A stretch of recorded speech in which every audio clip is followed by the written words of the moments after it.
What's up, filmmaking nerds? Today we're kicking it at my crib with two of my friends. Now we're going to be showing you today docu-style lighting setups. So whether you're new or advanced, I hope you guys pick something up because we're going to have a lot of fun and we're going to be experimenting. That's the whole point of today. We're not on a shoot, we're at my house, so we're allowed to take our time, experiment, and figure things out without being in a time crunch. Now I know this setup might look a little daunting and advanced, but the principles still remain the same. We have a key light, we're separating ourselves with a hair light or backlight, and then we're using fill, and we're not even using light. As you could see in the behind the scenes, we're just using an ultra bounce, something super cheap and affordable that you guys could use at home. So let's waste no more time and get started.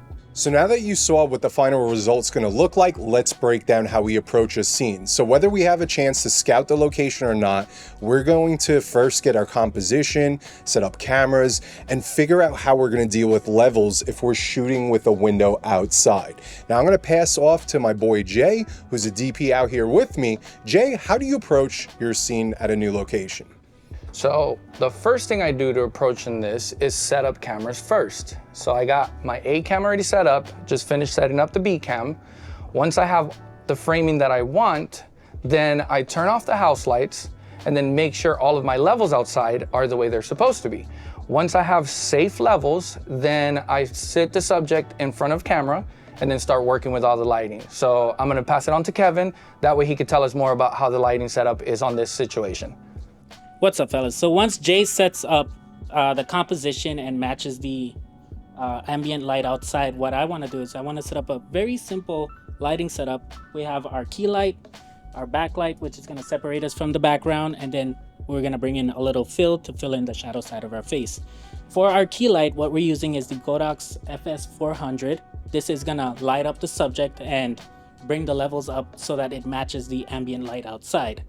After that, what we want to do is we're going to turn on our practical, which is going to bring in some ambient light, and we're going to motivate it by turning on our hair light, which is going to separate us from the background.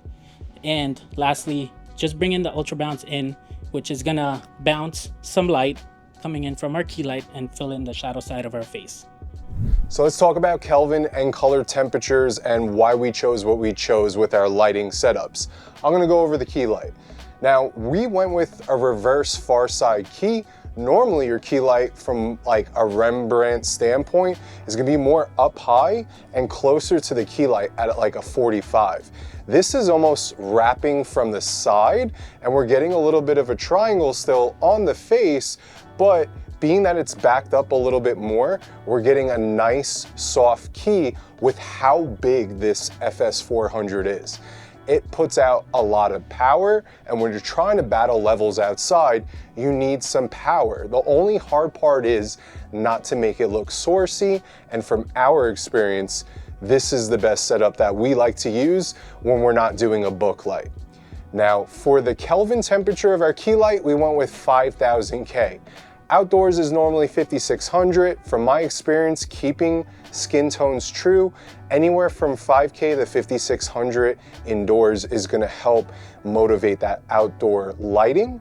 And the reason why I chose 5000 on this one is just because we're shooting through some shears, technically outside if that light was being motivated from this side, so the temperature could change. Now when I want to do something creative, I'm not going to be at 5000 or 5600. I'm going to create that look that I'm looking for with my final in-camera image. But for this type of setup with a documentary or a talking head corporate interview or something like that, we're just keeping it simple. So now we're gonna go see what Jay has to say about our hair light and why we chose the temperature for that. All right, so what we have here is we have a combo stand with a boom arm. Now, when it comes to safety, you wanna make sure that one of your legs are pointed towards where the light is. You wanna put a sandbag here so that way it doesn't tip over and it doesn't hit anybody. Now, as you can see here, we have also sandbags back here just to keep everything leveled and balanced the way it's supposed to be. Here we have A clamps just to do cable management, and we have a falconized flex light. When we started with this, we didn't have the grid on. Now we noticed that it was a lot of spill coming into talent, so we ended up putting a grid on it just to kind of neutralize everything and make sure it's more focused lighting. So for our practicals, we're using an Aperture B7C, and we have it in the background just to create some ambient lighting. Now, what we did with our hair light is we matched both of them to 27K.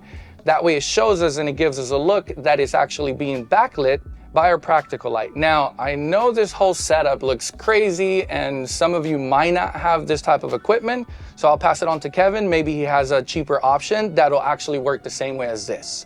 Now that we have that big ass boom out the way, I have a smaller, more nimble solution that you could test out on your productions. This is a Mathellini or a Cardellini clamp, whatever you want to call it. They're really popular on set. Now, the reason we didn't use it in this particular situation is because, as you can see, the curtain rods are spinning freely. So if we were to try to clamp here, it would not stay.